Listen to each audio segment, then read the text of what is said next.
Our LCS is Cowabunga Comics, Lake Country, Wisconsin's best pop culture destination for new comics, back issues, gaming, retro video games, vinyl, and figures. Give them a call, 262-569-9999.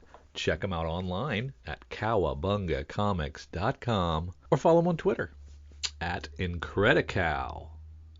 They are our LCS, and we utilize their deep discount mail order service to bring Oconomowoc, Wisconsin closer to us. They'll take care of you.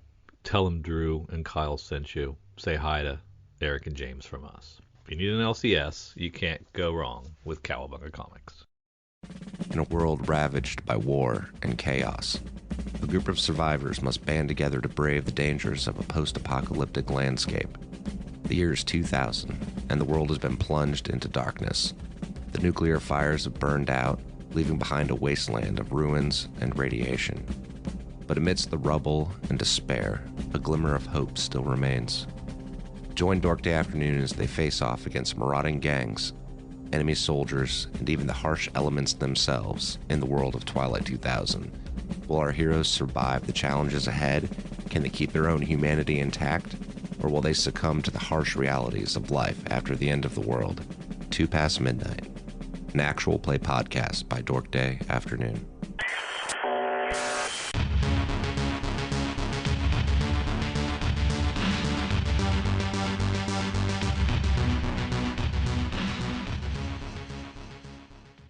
Aloha! It's Jason from Hawaii. Welcome to a special edition of the Comics for Fun and Profit podcast. In this episode, I will be interviewing the creative team, Ryan North and Erica Henderson. They are here to talk about their latest YA graphic novel, Danger and Other Unknown Risk. But before we get into that, I will be talking to Ryan about working on the current run of his run of Fantastic Four, and I'll be asking Erica, who now I'm going to make it clear is not drawing the Fantastic Four, to join in on the conversation as well. Issue 6 of the Fantastic Four comes out on April 12th, and also issue 7, I believe, comes out sometime in May. And issue 7 is the landmark 700th issue. Then, after we talk about the Fantastic Four, then we will be talking about their new YA graphic novel, Danger and Other Unknown Risk, from Penguin Random House. That will be in stores on April 4th. And when this interview is released, it should be already out in stores and in comic book shops. Ryan and Erica, welcome to Comics for Fun and Profit podcast. How are you guys doing today? Doing well. Thanks for having us. All right? No, Yeah. Thank you. Thank you very much. Now, listeners, I'm just going to go over Ryan's history real quickly. He has, and Ryan, please feel free, even Erica, please feel free to correct me at any time if I got any information wrong. So Ryan has won 2 Eisner Awards. One is for Adventure Time Comics, and he is also a New York Times best-selling author. He's done webcomic called Dinosaur Comics, and as I mentioned before, he's also worked on Adventure Time Comics, and he has an upcoming Star Trek Lower Decks comic coming out from IDW that comes out in May. Ryan, I'm going to off-the-cuff question. Is that going to be an ongoing series, or is that a one-shot? That's a one-shot. It's a full story across 3 issues collected in a single book. So it's a one coherent, fun little story about Adventure in the Holodeck with Dracula, of course. Oh, that sounds pretty cool. Now, Ryan, I also want to mention that you've also wrote some books as well. One of the books was called How to Take Over the World, and also Choose Your Own Path Shakespeare series. Yep. Now, Erica has won 2 Eisner Awards. One is for Jughead, the Jughead series, back in 2017. She has worked on storyboards for the 3rd season of the animated series, The Venture Bros. Was something. I was an intern there, so I was not doing storyboards, but I was cleaning them up. Oh, okay. You were fixing them. I guess. All right. And then you also worked on the live-action film Underdog. Also an intern. Okay, all right. But the thing, but the cool thing is that it's one of those where it's like you were there, you know. I was. And I was in college at the time, so I spent a lot of my time taking food from craft services and bringing it home. I understand. I know, Erica. I understand. Okay, now, um, now, right now, also too, as listeners, you guys know Ryan and Erica. They are the creative team, and they have won an Eisner Award for their work on the unbeatable Squirrel Girl. Now, did I miss anything? I think we both sound pretty great. Yeah. Now, do you guys want to add anything else? Like, do you guys want to spotlight any of your past works for listeners to check out or anything? I mean, I feel like the best thing to check out is the new book, Danger and Other Unknown Risks, but it's all good. I feel like I'm not ashamed of anything I've written. Erica? I guess I'll throw in a book that I did with Alex Yes. DeCampi, Dracula Motherfucker.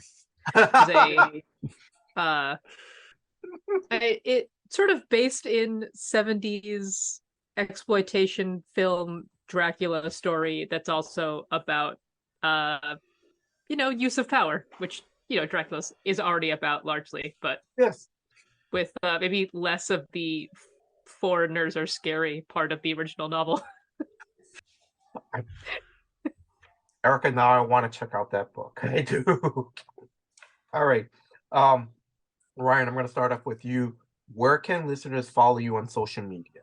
Oh, I remember social media. Yeah. I'm on Twitter for as long as it lasts at Ryan Q North. But I mean, if you hear this and like, what's this Ryan guy about? You can go to ryannorth.ca and it's got links to everything I've done, covers, little words of praise. It's a good way to get the lay of the land with this Ryan guy. And then your website, if listeners want to pick up like if there's no bookstore or comic shop near them, can they buy books off your website? Yeah. Well, no. Okay. It links to like online bookstores, but you'd have to go through them. Like I don't ship books. I'm in Canada, and it's a huge pain to get books across the border. Oh yeah. Mm-hmm. But you buy them digitally. And Erica, where can listeners follow you on social media? I'm at Erica Fails on Twitter, on Instagram, on Patreon, the Threadless. It's the same name, at Erica Fails, on all the places. You want to talk a little bit about your Threadless website? Oh, I mean, I just have every so often a silly idea comes to my head, and I say that would be cool on a T-shirt, and then I put it up there. There's not much to say about it. I do. There's one shirt I really enjoy where it's Arnold Schwarzenegger in Commando, John Matrix carrying the log, and because you can do wraparound shirts, the log just goes all the way around and comes back the other side. Oh, that's cool. I gotta check that out. Oh my god. I have to tell a couple friends of mine about that shirt because they love Commando. They do. So good. And listeners, please check out Erica's Threadless website. I've looked through some of her T-shirt designs. Some of them are really fun. Yeah, it's pretty cool. All right, now Erica, I'm gonna start off with you. And Ryan, please chime in. For our listeners, did you guys know each other before you guys worked on Squirrel Girl? Nope, not at all. Not even a little. It just, yeah, I had seen Ryan before. Like I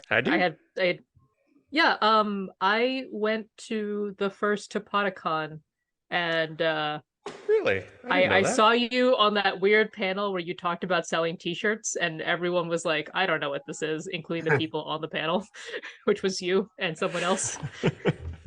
Yeah, that panel was supposed to be like a joke, and then half people were taking it very seriously on the panel and want to talk about business, and so we learned a lot about making your jokes more obvious on a program. That explains a lot, actually. So did Marvel team you guys up for this? So So basically you guys start to work with each other basically on when the Squirrel Girl book came out. Is that correct? Yeah, Marvel cast the book. Our editor, Will Moss, hired me and Erica. And I don't know how they do it because we're hired to do a job, not to be friends. But it worked out really well. Yes. Mm-hmm. Yeah. Yeah. No, the first story arc was kind of put together before I met anyone really. Mm-hmm. And so that was already there, but after that we started like talking more and saying like, hey, what do we want to do next for the next 4 issues we want to do after that? So like I think we really started talking after those first 4 were done, because before that it was just like, well, here's the script. Mm-hmm. Oh, it was sooner than that because I remember you saying, I think at like issue 1 or 2, being like, I googled squirrels and there's this Norse squirrel god Ratatoskr, and we have to put her in the next arc. And I was like, done. That sounds like me. That is so cool. That is so cool that you guys basically met on a working assignment and you guys bonded as friends. You know, and as listeners know, we'll talk a little bit more about your upcoming book, a little bit in the interview. So, Ryan, I'm going to start off with Fantastic Four, and Erica, please chime in. I'll probably be asking you some questions. just chime in because I don't want you to just be sitting there. It's fine. Silent. There's a fire guy, Erica, and a stretchy guy, and a rock guy, and an invisible woman. Okay. And her name is Invisible Woman. Gotcha. Okay. I've got all the details. All right. So, listeners, I'm going to let you know there might be a little bit of spoiler alert. I'm not going to spoil any story plot lines or anything. The first 5 issues are already out in stores.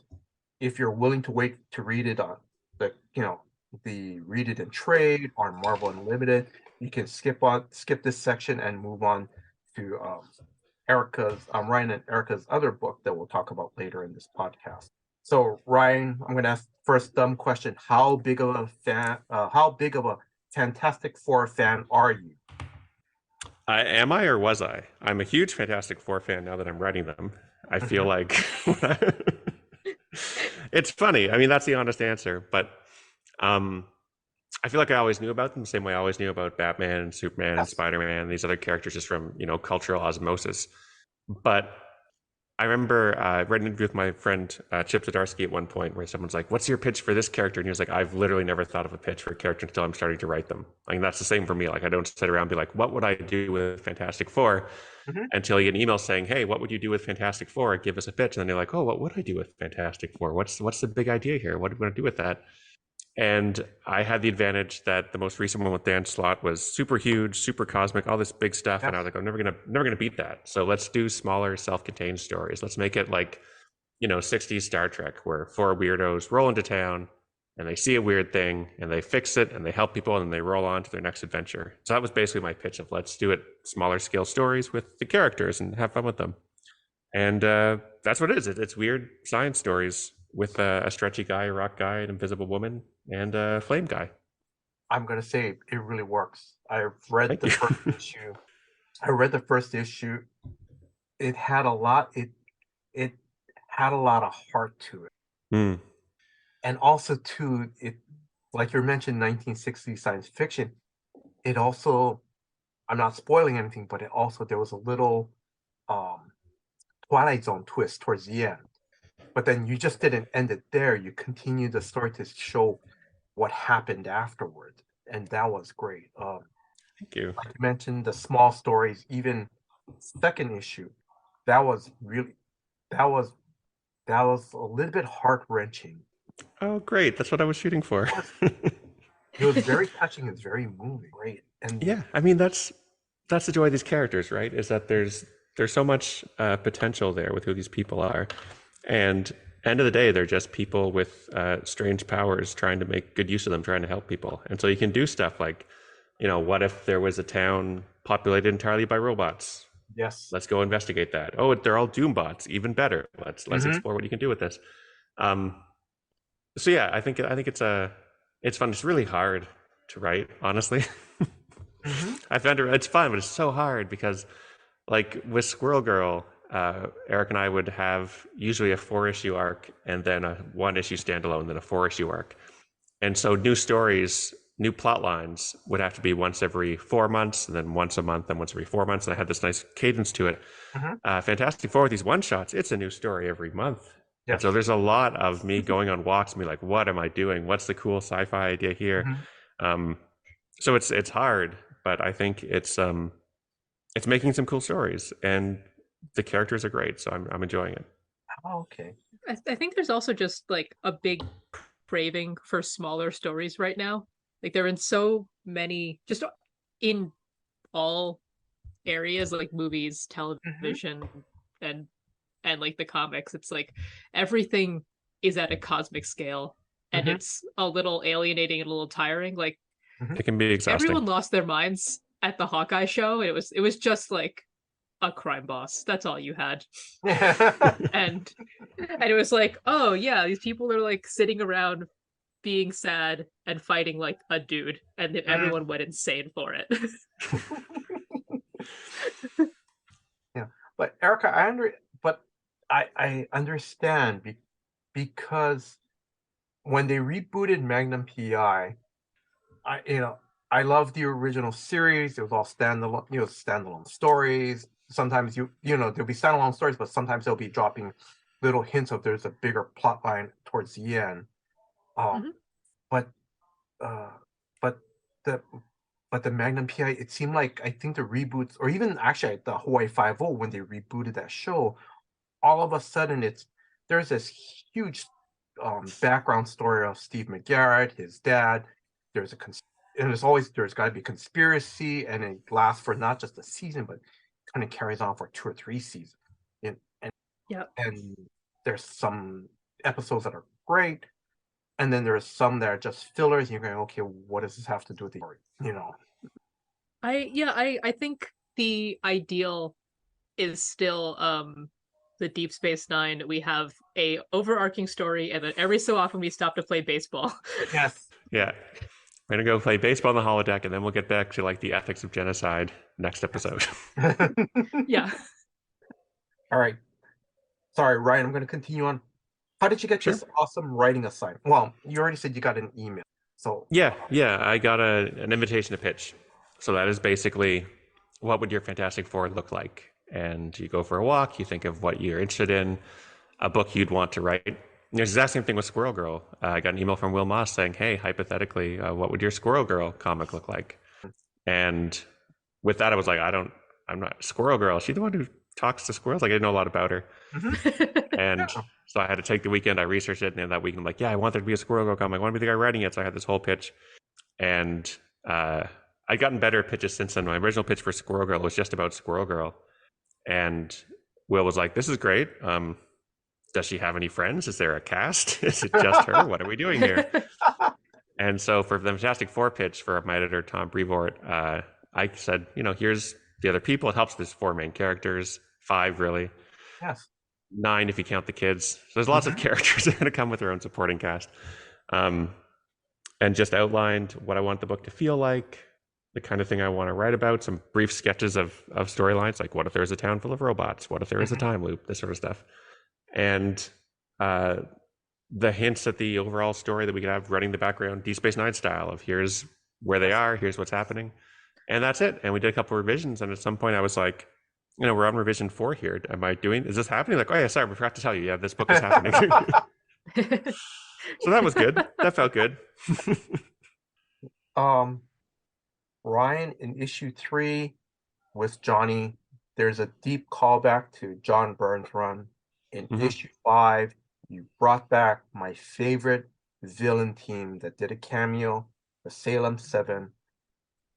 How much research did you do on the Fantastic Four? Yeah, the stories. I would love to sit here and be like, I've read every single Fantastic Four comic. I haven't yet. I did read a bunch of them, and you just take notes of stuff that you like. And those things, I already knew the Salem 7 because we never used them with Squirrel Girl, but maybe we talked about it at some point. But I was I was aware of them. No? I don't think I we guess I ever must talked have about read it, no. comics on my own for free time. I mean, that's the joy of this, is that, I'm doing research, meaning I'm going to go read comics for 2 hours and maybe write down some stuff that I like that I could see us using. And that's the thing with continuity, right? Like you're starting, the book is designed to be accessible to new readers. Like you can jump on here. You don't have to read 80 years of comics.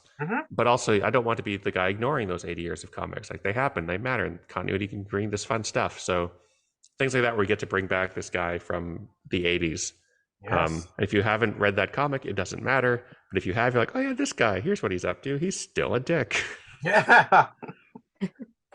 Because I'm going to say, Ryan, I was surprised when I read that issue and I saw that. I was going, how? Because I remember, I'm going to say, I remember reading that issue when Johnny did that to that guy, where he like puts his finger next to the guy's face and half of his hair burns off half his facial hair. Yeah, it's hardcore. It was. It was like, wow, you brought that back. That was. I just thought that was pretty cool. That was pretty thank you. So, Erica, I'm going to ask. I'm just asking. Have you checked? Oh, and you have your own, and you have the little Kenner. Oh yeah, sorry, I was just playing with it. No, I love those miniature action figures. Yeah, they're great. This is how I write. I smash them together and then their stories. Erica, I'm going to ask. Have you read any of the Fantastic Four? Are you reading any of Ryan's stuffs right now? No, this is putting you on the spot, Erica. Oh, it's fine. Well, I'm not reading much of anything right now. I've gone back into a nonfiction phase. Like I get into these phases. I was like literally one chapter into a novel, and I was like, nope, we're switching back. Okay. Give me some facts. Yeah. It was a novel I was really excited about too, and I was like, yeah, I'm really into this. Then I was like, no, time to read about the ethics of surveillance technology and like how it crosses with capitalism. Can I recommend a book to you that I've been enjoying that's nonfiction? Yes. It's called The Book of Eels, and it's all about eels, and it's really good. Mm-hmm. You learn a lot about eels. Thank you. That works. I have books like Potato, which is about the history of the potato. Favorite genre of book. I have one that's called Paper, Screw. Just paper. Like you take an object. Paper. Yeah, paper's great. You take an object, an item, and here's everything you need to know about that item, and you're like, done, settled. I can now converse fluently on the subject of paper, or milk, or screws, or eels. Yeah, no, I love books like that because with stuff like milk, you start in the beginning. It's like, oh, how do you deal with milk when you live in the desert and you're a nomadic tribe, and the stuff goes bad in 5 seconds, and then you come to like 200 years ago, and it's like, how do you deal with milk when people are carrying cows through the shit-strewn streets of New York City, and the milk is actually half chalk? No, but I mean, it kind of shows. No, I know it's kind of a little bit funny, but it also it shows that it's in some weird senses you're reading this on your own, but it may help you in the future when you guys do storytelling. I'm not being sarcastic. I'm not being sarcastic because Ryan, absolutely. When you're, like you said, you read a book about eels. When you write the Fantastic Four, if you come, because correct me if I'm wrong, because one of the Marvel villains is the eel. I hadn't even made that connection. Yes, I can write that book off as research expense. Oh, I feel like any book can get written off as research. That's more or less what my accountant said, which is like, well, you do books, right? So like all books. Mm-hmm. Yeah, I've written for some video games, and I'm like, yes, I need to do some more research tonight. Yeah.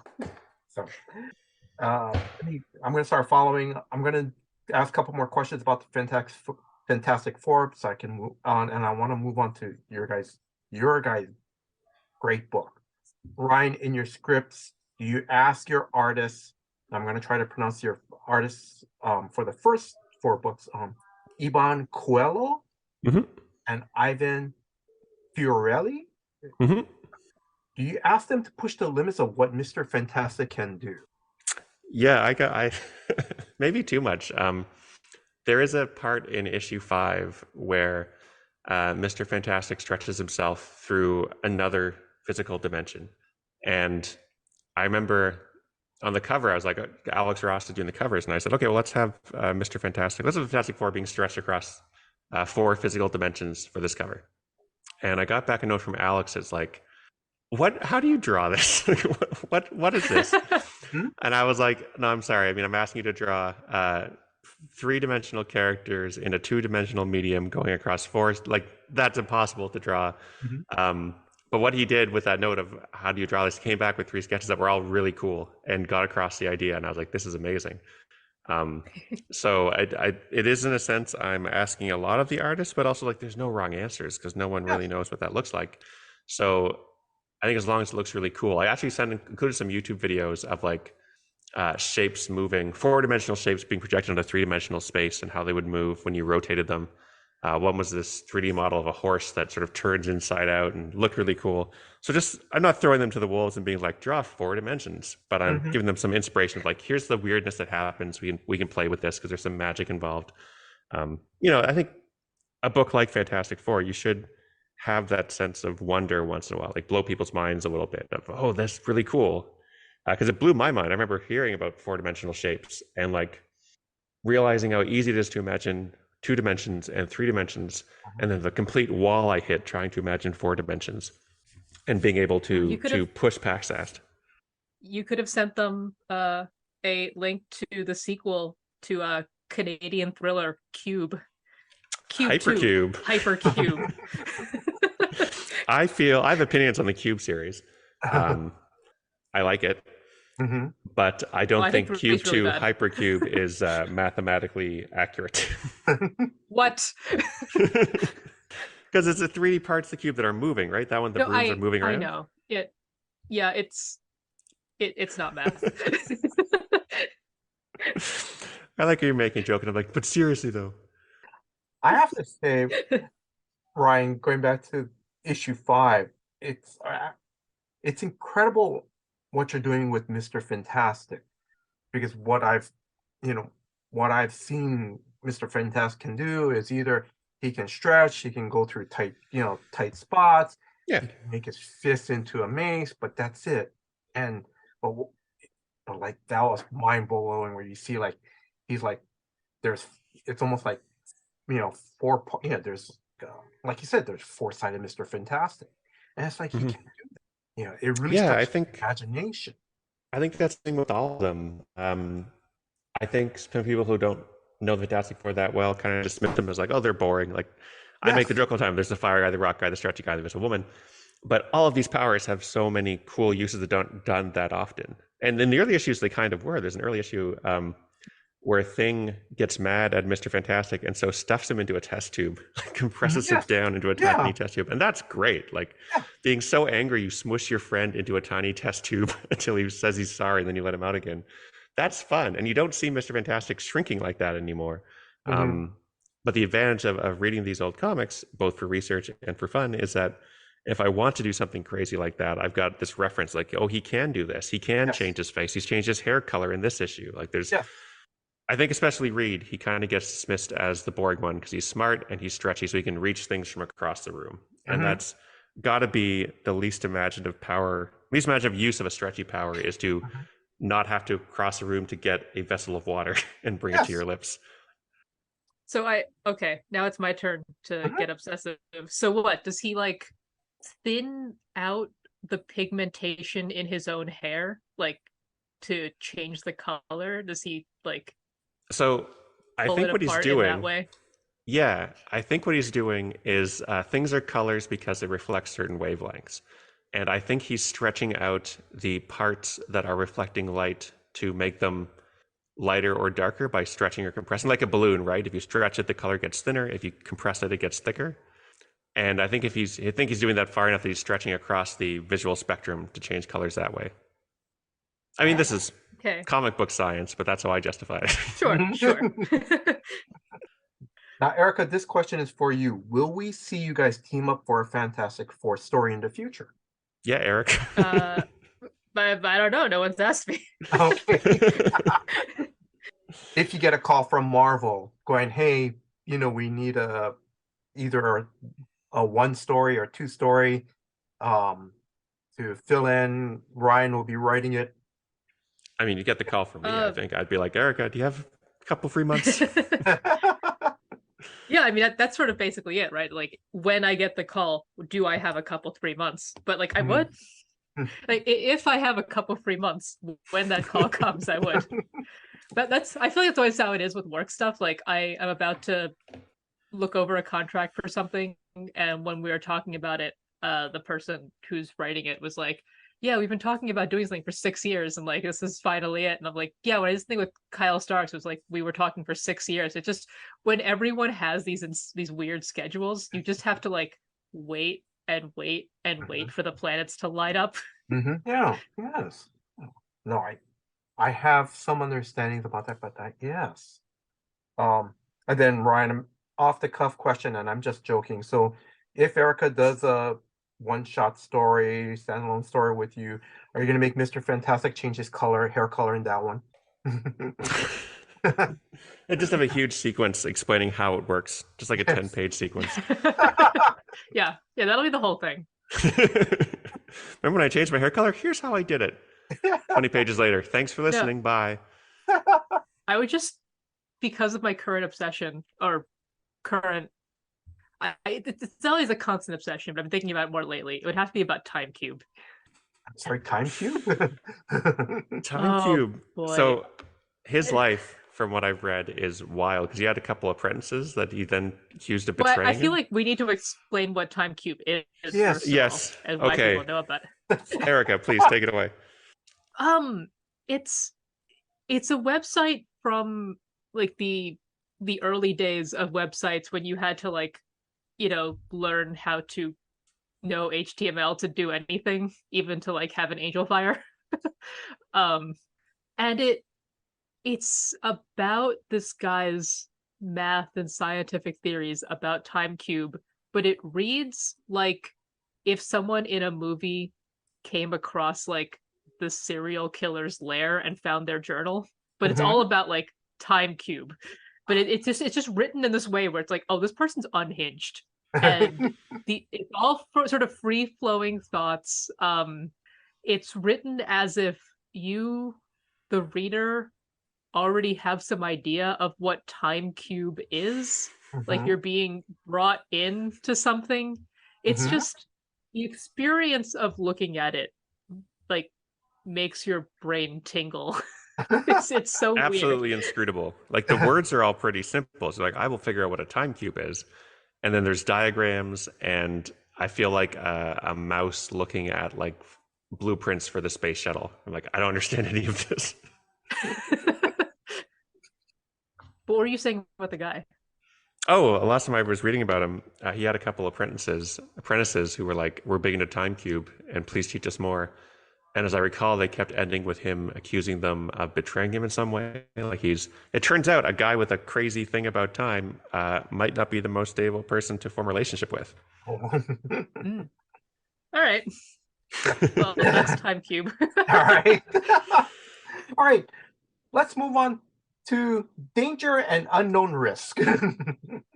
Now I'm going to read. Oh shoot! And I forgot who gave you guys this quote. Quote, this comic has everything. Brilliant artwork, a roller coaster story, sharp comedy, heartfelt teen romance, and the best talking dog ever. I loved it so much. And I'm sorry. I don't know who wrote it either, but they're great. I wrote it down last night and I forgot to put the person's name down. I'm sorry about that. So, Erica, I'm going to start off with you. What is this story about? Okay. It is about a girl named Marguerite who goes off with her dog Daisy to basically save the world. It's a fun adventure with friends, but it's also about contemplating how we continue into the future in a world where there is no future. Ryan, do you want to add anything to that? Yeah, I think that she has a much better answer for that than I do, because I always followed like, yeah, it's a woman and a dog and they go on an adventure, and I don't really talk about what the story is actually about, but it is that. It's about, it's fun and it's funny, but it's also like examining systems of power and Mm-hmm.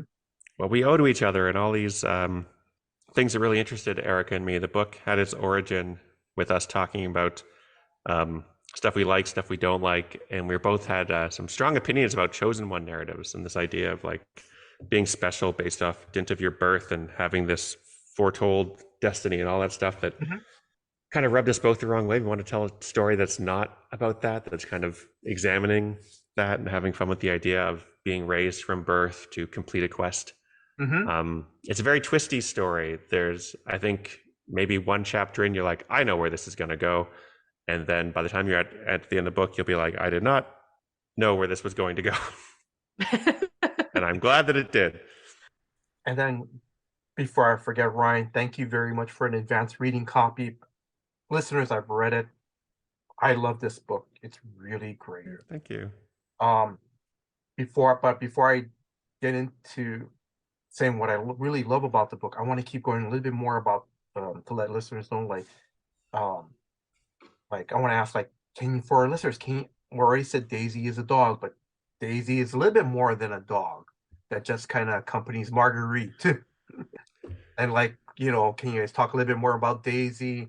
And was Daisy based off someone's pet? Either you, Ryan, or you, Erica? Daisy. So one of the interesting things about how this book got started was that we had contracts to do a book, and that was it. Complete it was blank the page. blank slate. And as we were just talking on the phone and throwing out ideas, Ryan kept throwing in, and there's a talking dog. And at a certain point, it was like, okay, we need to just start with the talking dog and see where we go from there. And so it's not anyone's dog, really. Okay. It was just like, okay, dogs are cool. Let's have this talking dog. Yeah. If this is the price of admission with Ryan.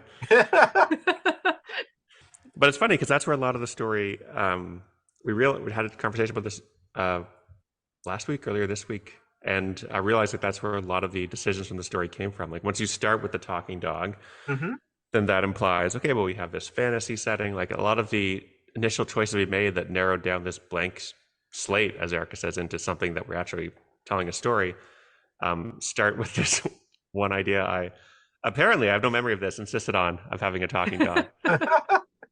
I don't think it was so much that you insisted on it. It was just as we would go down a rabbit hole, you would throw it in. But I don't think that you had it. I don't think that one you were good idea. Waiting. It's not like you were waiting in to toss it in and be like, all right, now's the time for talking dog. You were just like, hey, it'd be good. Because there was one initial idea of like a detective story. I think we were like, what if we had a detective story? And I was like, talking dog, detective. This is not a detective story. It's an adventure story. But there is a talking dog. Yeah. Now I'm also going to put, because your story starts off basically December 30th, because the key moment in the story is December 31st, 1990. And I'm just asking you guys, and Eric, I'm going to start off with you. Can I ask, why did you guys choose that specific time period? One, it's, while this book is YA and it's for people who are younger than us. Yes. I mean, it's for everyone, but like that's if you're going to talk about to like a marketing person, that's who it's for. Yes. It's a piece of history for them, but it's also a thing that we lived through. And it was a weird moment because it was like, Ryan has more to say about this, but like it was a time when a lot of people thought that like the world was ending, and if the world wasn't going to end, some horrible disaster was going to come. And it was about and it was kind of tied into like this complete misunderstanding of what computers are and can do. That is always kind of fascinating, like the way we turn technology into a mystical thing because we don't know what it is, and anything we don't know what it is like some kind of demon. But Ryan, you had more. I mean, that's basically it. When I was in you undergrad, I got a job working at Emergency Preparedness Canada, which was part of the government concern to make sure the computers are up to date for Y2K. Yes. And so I was got to travel across Canada updating computers, and I got to be there in the nerve center for New Year's Eve, watching the rollover. And what I liked about studying our story then is you have this sort of media fear of Y2K, what's going to happen, planes will fall from the sky. And that doesn't happen in real life, doesn't happen in the book, but in our book, something unexpected happens and magic comes into the world. And that's an even worse disaster. I just like the idea of Y2K being something that happened, but not for the reasons that we expected. Yes. And Eric was pointing out, like, yeah, for younger people who read this book, Y2K is history. Like, it didn't happen to them. It's just a blip in the past. But for older readers, you're like, oh yeah, I remember that. I remember those times, those heady days. I'm gonna jump to a fun question, then I'll come back to a little bit more into the story. There's a fun question. Now, throughout the book, it's nicely seasoned with pop culture references. You guys, because I think I've seen like 2 or 3 pop culture references in the story. In the opening pages, my question is, why did Uncle Bernard mention Deuce Bigalow in the opening pages? It's such a good because that name. is a movie that came out in right at the end of 1999. So it would have been a very fresh movie, and also it's sort of like a hilarious pull from 1999. There's like a lot of cool movies in 1999, and that's not one of them. Yes. And I love the movie tells you exactly what it is, right? Like, had it been called, Gigolo, that wouldn't tell you much. But a movie called Deuce Bigalow, Male Gigolo, it's like, okay, I have a sense of what this is. Yeah. I also like the specification because gigolo means a male sex worker. Yes. It's like saying male incubus. Like we know that this is a thing that has sex and is male. What was that? There was a movie in the early 2000s. I think, was it called Day Pass or something? The idea that you get a day off your marriage to go have sex with someone else. Hall Pass, possibly. There was some name. They invented a term for it. And they spent the whole movie explaining what this term was. Kind of like how Bucket List popularized this idea of a bucket list. But this was trying that and did not succeed. I feel like people talk about like, your like theoretically like, oh, who would your 5 passes be? And they would like name 5 celebrities that like it's okay to have sex with if you're married. So I think it did work in some extent, but I don't know if it's called a hall pass. I forget what it was called. Didn't make that much of an impact. Yeah. I wonder if people have those conversations in like Los Angeles where you could conceivably just bounce into, Keanu Reeves and be like, maybe. Yeah. My wife says it's fine. Where I live, it's between John Malkovich and Neil Gaiman, and I'm all right. All right. I'm gonna keep moving along. So, I want to go back to. I'm sorry, Erica. I know I'm gonna sound a little bit like Ryan. I'm gonna talk about Daisy, the talking dog, a little bit. Everyone talks about Daisy. It's fine. But Ryan, because when I read Marguerite and Daisy, what was pretty cool about it was it reminded me of the Harlan Ellison story. Just a boy and his dog. I'm just asking, did that have some influence on this story? Because it's kind of like, the chosen one, a person with a dog, dystopian future. I'm just asking. So our working title. I haven't read the story here. Yeah. Yeah, please. Yeah. You go, Erica. You got a good answer. Our working title was A Girl and Her Dog, and I had sort of picked it because it had all these similarities, but I wasn't planning on it. It would sort of happen that way. Yeah. And then people were like, when we were trying to figure out a title, they were like, "This is a good title," and I was like, "We cannot use this title. It is based on this thing. It is tragic." Yeah. Oh yes, and it's it's brutal. Yes, and it doesn't work out well for the dog. I feel like maybe for the dog maybe, but like the dog's not a good person either. Yeah. Oh no. And also too, this is Harlan Ellison. He doesn't nice. He doesn't write nice, clean science fiction stories. No, he did not. So, I mean, in a way, our story is a lot about like how after a disaster, life and civilization and humanity moves on, and his is The exact opposite of that. Yeah. It precisely the exact opposite of that. So, I'm going to tell you guys what I really love about the story. I love Marguerite because she's this young girl who's determined to complete her mission. And Erica, I love how you said that. And I didn't realize until now is that just trying to find hope in like in some futureless not future like she just wants to complete her mission. Um and I love Daisy, you know. And the thing is, and like you guys mentioned, that this is supposed to be, marketing purposes, is focused to young adults. I love it because it's also written for adults as well, just like me, because these are well-rounded, likable characters, and it's a very complex story. It is. And Ryan, like you said, that there's twists in this that I'm kind of thinking, okay, I know where this story is going to go. I know where this is going to go. And then one chapter before, I think it's either the last chapter or a chapter before it, there's twist in there, and then if I remember correctly, the final chapter reveals what happened. Mm-hmm. Yeah. But the other thing is, at the end of the story, there's still hope, there's still optimism that that Marguerite and Daisy, they still continue forward, they still move on, they create their own future. So that's what I really love about that. So, do you guys want to comment or add anything else to this? Erica, you said elsewhere, I remember talking, and it struck me, this idea of one idea of catastrophe is that everything ends and it's over. We're all dead, the end.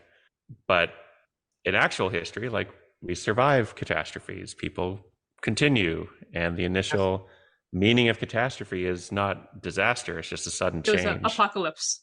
Apocalypse. Yeah, thank you. I think that's sort of core for me too. It's this idea of Marguerite as a woman who is raised in this world after magic has come back, and it's all she's ever known. She's on a mission to save it from that. But she experiences the world a different way than someone who remembers what it was like before magic. And I think it's a really interesting relationship, and a way to sort of explore, who gets what they want, that sort of stuff. So yeah, apocalypse, the full meaning of apocalypse, I think, comes into this book. Completely unrelated to the question, I was just thinking about what you're saying just now, and what I said earlier about technology being magic to some people, especially like the way we talk right now, not us specifically, but discourse all around AI is like, this is a person that thinks. It is some great god that we must decipher. And it drives me crazy. Yep, me too. We have this main character who grew up in this world where you have this thing, this like mystical thing that's actually, a tool you can use. Yes. That she grew up in, but there are people around her, older people, who like some grew up before it, and now they have to adapt. And I was just thinking about that. Yeah, this is a little bit of a millennial Gen X thing as well. It's just like, oh yeah, remember before when you'd go outside and do stuff? Kids today, get off my lawn. But the other thing, Erica, you point out because I forgot also too, that also the story is about a conflict between the past and the future, because in the story we see little snippets of Marguerite when she was a little bit younger, and Uncle Bernard is going kind of like, this is what we did, and also too, that was the other feeling when I was reading through the story, was the past and the future, the conflict between the past and the future. I think that there's a lot about how we think about the past, like our own personal past and also the past in general, and like whether you find comfort in it because you're able to just sort of pretend like everything was fine, or it was fine because you were a little kid and you didn't know about the Gulf War or whatever. And looking at that and being like, oh no, wait, no, I was fine because I was like eating ice cream, but the Gulf War was happening during that time when I was eating ice cream. And then, people who look further back where they sort of idealize a past before them even and say, Yes. no, look, this was great because I watched Leave It to Beaver in reruns and everything was fine. Mm-hmm. And the best music ever happened to come out when I was 14 years old. Ryan, do you want to add anything to that before I start moving on? No, I think it's a good answer, Erica. Thank you. All right, Ryan, I'm going to start off with you. Do you want to give a shout out to anyone, editors, who or other creative team members that helped you on this book? Even you. Yeah, I mean the whole team did it. It's the main thing that I think I'm the most thankful for is the trust that they gave us, because we had a blank sheet of paper, and if I recall, we had like maybe a half-hour phone conversation when I came on with the editors and the rest of the people at Penguin, being like, yeah, we're going to do a book. I don't know. I think it'll be like a collection of short stories. We'll figure it out. Don't worry about it. And they said yes and went with it. And then we gave them what was not a collection of short stories. And they were down with that too. So I think that is a lot of trust that I'm very grateful for, that they let us gave us enough room and time to find the story and to explore the different versions of it. Because we did over 20 drafts of this story. So it was a very exploratory process. Erica, do you want to give us shout outs to anyone? Yeah, I mean, I think specifically the people we were working with were Rachel Sonis, who's no longer at Penguin. She's at Time now. And Marie Claire Cruz, who was our... Rachel was our editor, and Marie Claire was our art director. And yeah, like both of them, I think, gave good notes, but also were open to pushback, and everything was...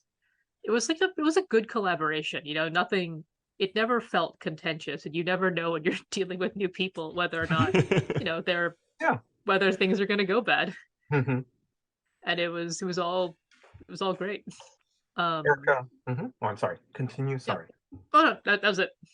Now forgive me. This is an off the cuff question, and I couldn't find it in the credits, or I may have missed it. Did you do the colors on the book, or was it someone? Okay, you did okay, because I love the colors. They were great. Yeah, it was really nice. Oh, thank you.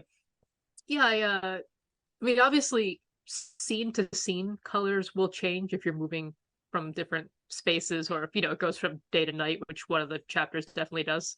Yes. But I wanted you to be able, because every chapter is in a different place, to be able to open the book and be like, oh, I know what chapter I'm in because these are the colors I'm seeing. Oh, okay. Yeah. Oh, that's because I just wanted each place to feel unique. Like as soon as you saw it, you have to stop to think about it. Okay. No, that's pretty cool. Erica, this question, I'm going to start slowly wrapping things up. Erica, I'm going to ask, you gave a shout out to Dave in this book. Who is Dave? And you mentioned in the opening pages, and did you keep your promise to marry him before this book will be out? Yeah, we are married. Dave, I guess, is my husband now. He was my husband when I wrote that. But I like the idea of, since we're dealing with past and future, of having this thing in the book that it, like, by the time the book comes out will be the past, but when it was written is the future. Oh, that's nice. That is really nice. Ryan, I'm going to start with you, and now I'm going to ask Erica. What was the most fun or exciting thing or things that you guys liked working on this book? I think the answer for me is pretty obvious. Where the collaboration that Eric and I had with this was much closer than what we'd done on Squirrel Girl, where we were revising each other's drafts, passing them back and forth, striking whole chapters, characters lived, died, changed gender, all this stuff. And that's the kind of thing that you wouldn't do with someone if you didn't trust them. It would be really emotionally raw. Like, I wrote a beautiful book, and now the best chapter is gone. Blah blah blah. So that was fun and exciting for me. It's something that I hadn't done before. Yeah, it almost, now that I think about it, it seems very cinematic. It's the sort of thing where if it were in a movie, you'd be like, that's not how writing collaboration works. That's stupid. Yeah, it would be in a But montage too. We yeah, just have the script flying back and forth, and like a red pen crossing things out, and a blue pen circling things and writing yes and underlining yes 3 times. yeah, exactly. Yeah, no, it was really a unique way of working that I think really worked out for us. And I think it worked really well, just like Ryan said, because we trust each other. Mhm. And um I think we obviously you could tell from the way we were talking about our nonfiction books earlier that we Mhm. have similar things we obsess over, but I think there are we come at things from different angles. There was another time we were talking about science fiction and being into science fiction growing up and still being into it. But Mhm. like Ryan was talking about how he was into like hard science fiction where you're describing how everything's done. And I Mhm. was talking about like I really enjoy the like social aspects of science fiction. We'll talk it could be the same story, but like we're coming at it from 2 different sides. Yes. And we each have, like we'll have a few I just finished playing a game, so this is how I'm gonna phrase it. We have skill points in the other area, but not nearly as many. Are you saying we have And complementary builds, Erica? I guess, yeah. All right, 2 more questions. Erica, I'm gonna start this off. Have you and your family been to Hawaii? No, it's a place I want to go. My now husband Dave, the aforementioned Dave, I've been trying to figure out where we want a honeymoon, but I've also heard a lot of from natives being like, "Do not fucking come here. We have water problems. We need to sort our shit out." And I'm like, "Okay, maybe I won't go there."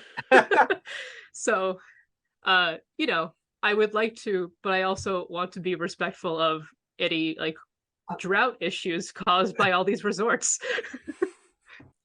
Let me circle back to that. I want to hear Ryan's answer before. I have not been. I'd love to hear your opinion. Oh no, but so Erica, the water issue is more, well, right now, I know the island of Maui, they're going through a drought right now.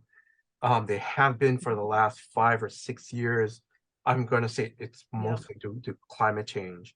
The water issue we have on Oahu, it's because of the military and Yep. because some of the the fuel that leaked into one of the waters that goes to the military housing. Our Well, border I thought water. also partly with Mhm. the Maui stuff is like it's partly climate change, but then the resorts get priority. That part I don't know, but I wouldn't doubt it because right, Okay. All yeah, right. yeah. But if you get a chance, no, we're I like to think we're still friendly and we still say hello and aloha, so Well, I'm not afraid of getting attacked. I just, oh if no, people are saying this is the problem, I want to, I uh, wanted to consider that. no, but I no, but I think I think the main thing for all of us who live here in the state, the main thing is for us is when visitors come is to respect the islands, to respect the land.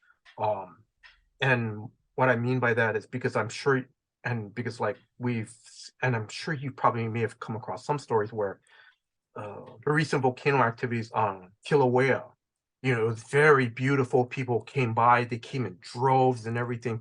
And then all of a sudden and then you see, there's a picture of some guy taking a piss, close to the crater. The unfortunate thing was, if I remember correctly, I think that was one of the local people that did it. And it was kind of like going, dude, what are you doing? Right. Or the other thing is sometimes on, I believe it was Mauna Loa last year, I think some snowboarder, he decided to do snowboarding down the side of that mountain. But it's like, but that mountain is sacred. The Hawaiians really Yeah. believe the mountain to be sacred, and the guy just did it without, yeah, I can do this. And it's like, no, So that, so yeah, so basically that's what, but still please come. Okay. All right. Last question. Ryan, I'm going to start us off with you. Any closing words to our listeners?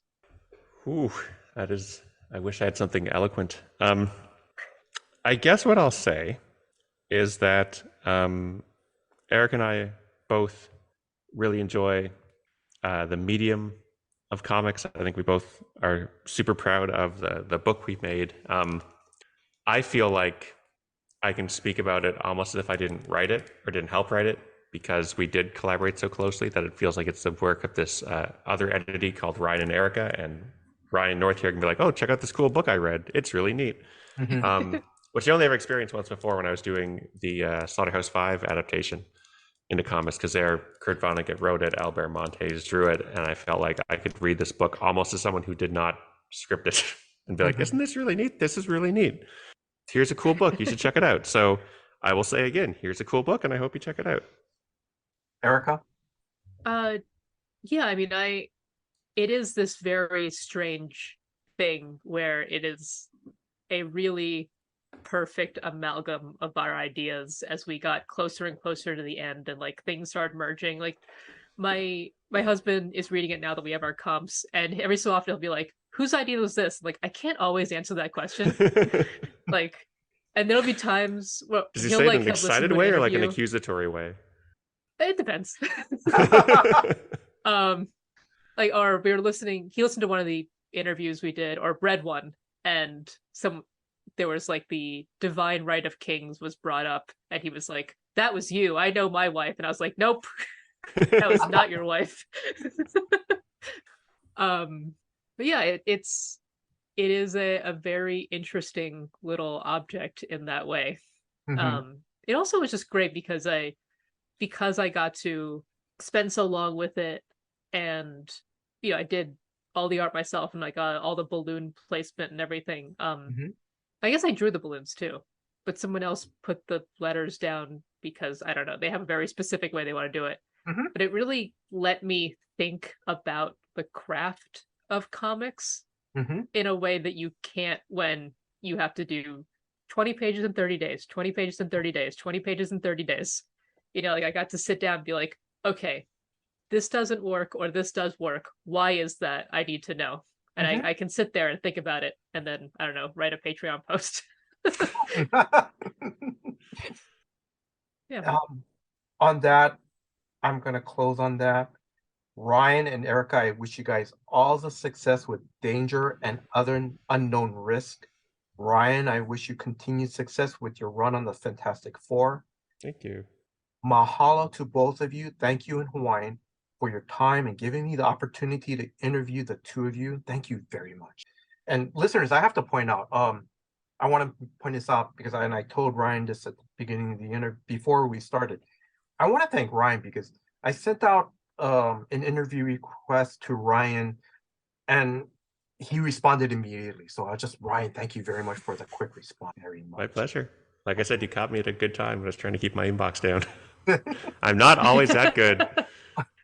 Ryan, I understand. I still have stuff I got to catch up on, but yes, I understand. So now, if you are a new comic book reader or a lifelong comic book reader, please check out Ryan's run on the Fantastic Four. I have enjoyed the first 5 issues. I can't wait to see what he does for issue 6 and issue number 7. Issue 6 comes out on April 12th. Issue 7, the 700th issue, comes out on May 17th. These stories, they're fun to read because it's action-packed and it also has heart to it. And like Ryan said, I love it because it's focusing on smaller stories, focusing on the Fantastic Four, either as a team or as an individual. So that's what I really love. Also, too, listeners, if you get a chance, please check out Danger and Other Unknown Risk from Penguin Random House. That will be out in stores on April 4th. I believe we're going to be releasing the interview probably around that time. Now, if you get a chance, please check out this graphic novel. I love it because I love the characters. I thought they were well-rounded in a very complex story. Like Ryan said, I thought the story was going to go one way.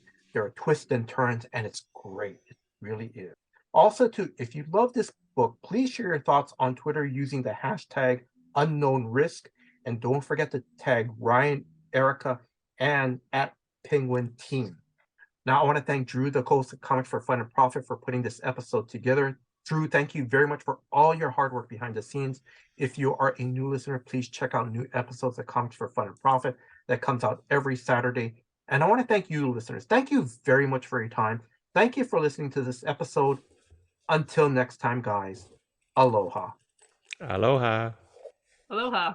The good folks at Comics for Fun and Profit have been doing 2 episodes a week for quite some time now, and it's all thanks to, first of all, Jason, and second of all, our patrons who allow us to add the space on our server, broadcast more, store more, share more with you, the listeners.